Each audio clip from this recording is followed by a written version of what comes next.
Nobel Prize winners in science from 1901 to 2005 are 2.8 times more likely to have a creative background. That's really impressive to me. 2.8 times more likely. Look at this. Look at this study out of Michigan State University. These are the arts, crafts, music, photo, writing. Look at how much of discrepancy is. Those people that win the Nobel Prize in science often have a creative background. Thought experiments are what most of our ideas come from. A thought experiment is creating an idea in your head and then going out and proving it before it can be proven. So Albert Einstein jumped on a light beam to try to figure out the speed of light. He descended in an elevator to describe general relativity. Ignaz Semmelweis in the Vienna hospital thought that if you washed your hands, you could reduce the passing temporal theory. Dropped by 3 times the death rate in the maternity hospital. 10 years before Louis Pasteur described the germ theory. Galileo said if you drop 2 objects at the same time, they'll hit at the same time. But it wasn't until 1971 that David Scott on the moon and the Apollo 15 mission actually dropped a hammer and a feather and they hit at the same time. Sigmund Freud described our most deepest, darkest corners of our mind before we understood the subconscious. All of these were thought experiments. None of them were proven right away. They got proven years later. Arthur Eddington and the island of Principe off of West Africa proved Albert Einstein's theory years after he wrote it. So this is thought experiments. But none of these people would be published today because there's no citations. There's no impact factor. There's no one to reference. These articles wouldn't get accepted today. So where do these people who have these thought experiences, who have these creative ideas, where do they publish today if our journals don't allow it in? Artists see the extraordinary in the ordinary. That's what artists do. This may look like a dirty pond to many people. It's 50 miles outside Paris, but not to Monet. This may look like a farmhouse in Eldon, Iowa, but not to Grant Wood. It was Gothic. The extraordinary in the ordinary is even looking at your cappuccino and seeing something there. A flash of inspiration that happens when you look at something. I want you to watch this video and tell me if you can see how many times the white ball is passed between the white-shirted players. After watching is the most important team.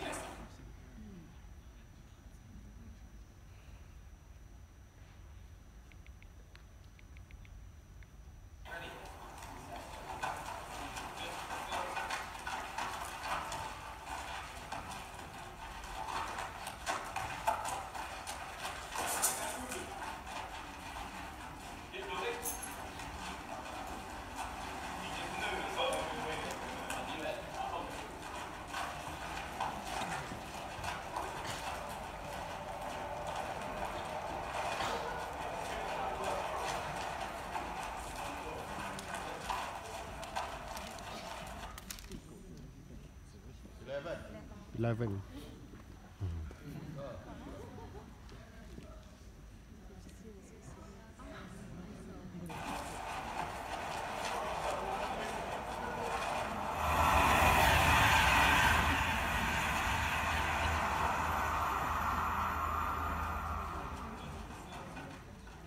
So in that experiment, about 40% of people saw the suicidal man. Most people don't see it. It passes right by them because they're focusing on one thing.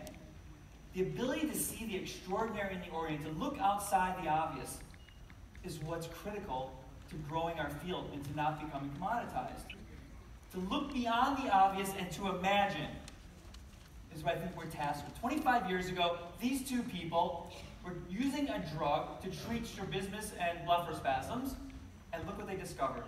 The cosmetic benefits of a neurotoxin that, for them, we're probably all here today because of what they discovered. They looked past the obvious. Today, it's no longer about the wrinkles. I don't think we look just at the wrinkles. I think we have to look beyond the obvious of just the wrinkles. If all we do is look at the wrinkles, we miss all the other things we're doing with these products. Wide eyes are safe. Narrow eyes are a threat. In animals and in humans. You're pre-wired to see these things. Your brain recognizes these things without you even realizing it at a subconscious level. If you can open the eyes, you make a face look more attractive. Instantly, the face becomes more infantile, more friendly. I do first impression studies. I show these pictures to unknowing observers. They have to make a quick judgment on this person. They have a split second. They have to tell me all these, they have to fill out these criteria. Do you think this person makes more money? Do you think they're socially acceptable? Do you think that they're highly educated? Do you think they're athletically enabled? And they have to answer these questions really quickly. And they don't know if the patient ever had anything done. And if you look closely, you start to see some of these differences. It's not major differences. When you put the pictures in contrast, you can see it even more. The eyes open, the brows change shape, the muscle patterns of the forehead change. These are all the things that we're doing that we're not seeing. We're looking past the obvious. We focus on the wrinkles, we don't see all the other things we're doing. We put fillers in the nasolabial folds. It's not just the nasolabial folds. You put it deep down, you might be affecting the lip. The lip position also is affected. We're making the face look more youthful, not just by filling nasolabial folds. What do you see here? If you look at this face, do you see her as a happier person? If all I show you is a third of her face, and I ask you who's happier, every one of you in the room would say the same thing. And I've showed this picture a couple times today, and this just got accepted for publication, so you'll see this paper come out soon. But we put fillers around the corner of the mouth, and we were able to show that yes, we improve the first impressions, but we also make them happier. That's looking beyond the obvious. It's not just getting rid of wrinkles and folds. It's not just filling lips. It's emotionally changing the way these people feel about themselves. That is powerful. And that's what we do. We do such powerful treatments. We don't just make people look better. And then this face now has a story. Every face tells a story. And if I ask you, what's her story, you can probably come to it in your mind. We ask people their first impressions, and yes, she scored higher in all these categories. She makes a better first impression. This face tells a story. Every face tells a story. If I show you this face, what story does she tell? You look at that face, you see a story. You can tell someone who's going through despair, who's going through the depression in the U.S. What about this face? What story does it tell you? What about this face? What story does it tell you? Faces tell stories. And this face? What story does it tell you?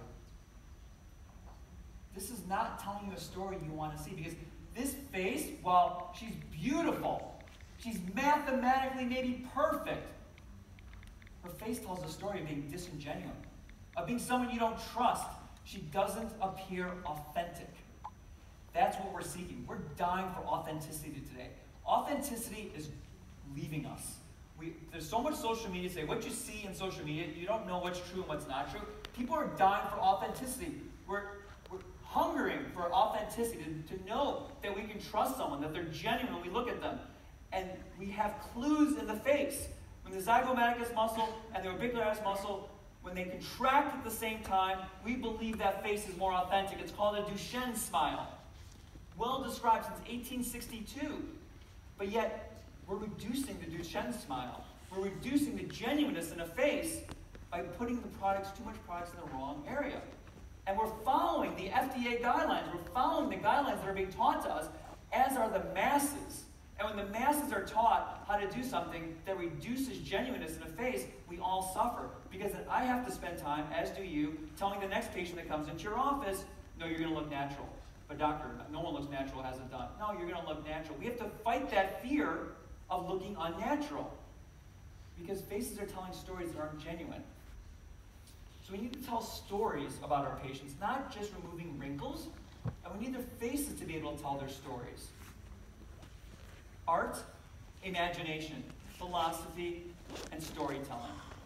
That is putting the creative back into aesthetic medicine. Those are tenets of aesthetic medicine. That's what made aesthetic medicine. Prior to the mid-90s, aesthetic medicine was 100% in this category: creativity, art, philosophy, storytelling. Now we've got so much science, and it's great. I'm not putting down science.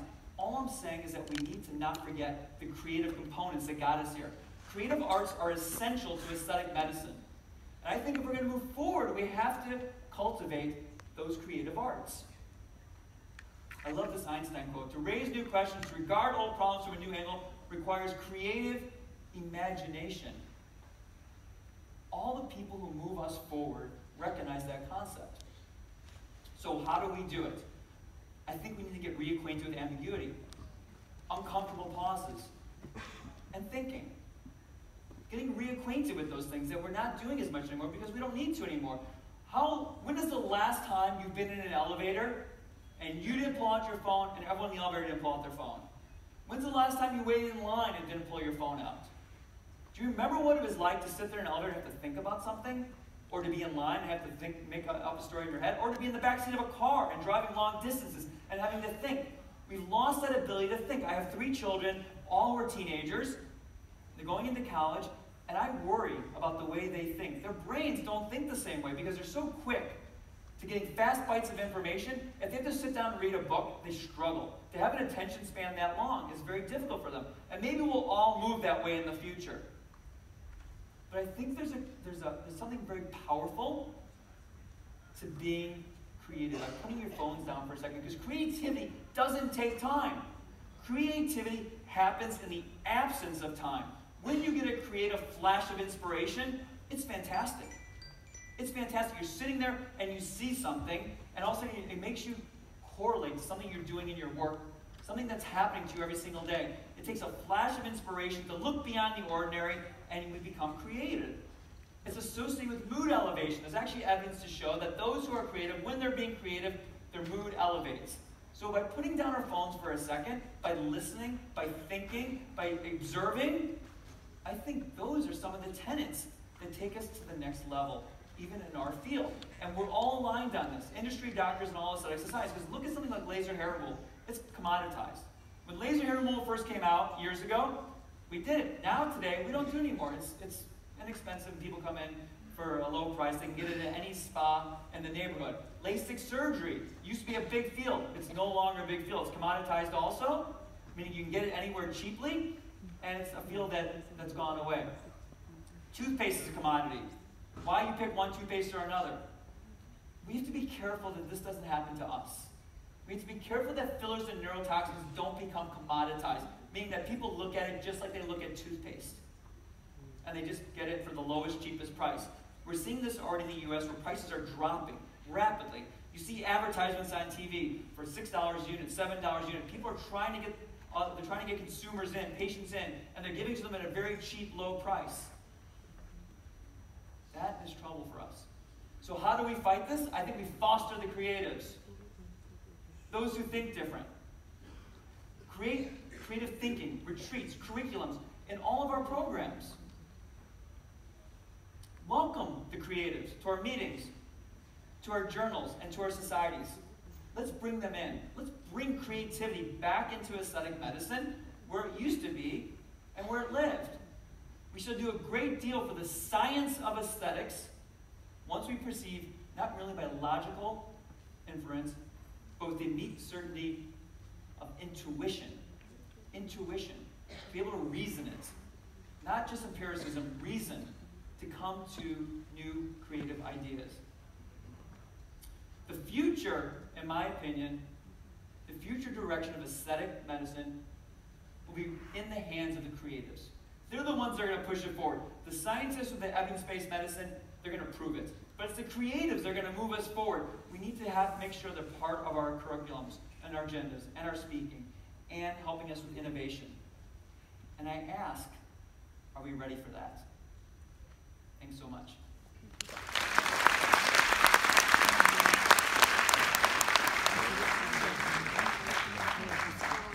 I'm happy to answer any questions, if any of you have questions.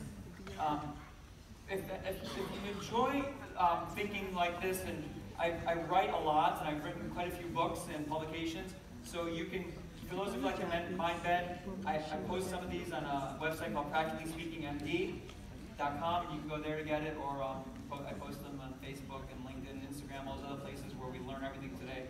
So yeah, you're welcome to follow me in those situations. Any questions?